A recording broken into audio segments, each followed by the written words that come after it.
Welcome back. Today we're making a sweet and crunchy snack called Achchu Paniyaaram, a perfectly easy snack to munch on during school or work. To begin, start by mixing together all the dry ingredients along with the salt.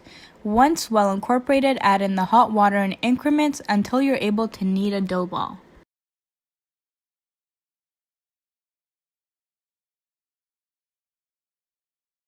Once the dough ball is formed, you can add a bit of oil onto your tray and use the tool you see here or your biscuit maker to make these strips of dough. You can find a link to the biscuit maker in our Instagram bio or in the description. Once you've lined up the dough strips, you'll then have to cut them at a diagonal to achieve the appropriate shape. Once you've done this with the entire dough ball, you can then move to the stove. Begin by turning your stove to high heat, and once the oil is hot, you can then reduce the temperature to medium.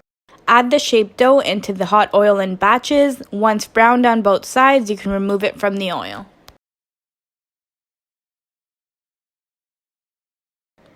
Next up is the sugar syrup, and to do this, we mix together the water and the sugar on the stove and let it come to a boil.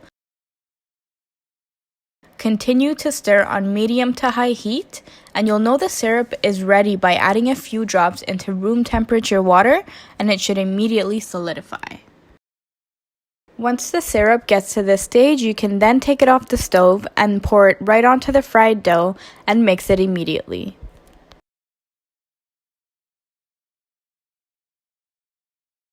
Once mixed, you're then ready to munch away. Enjoy!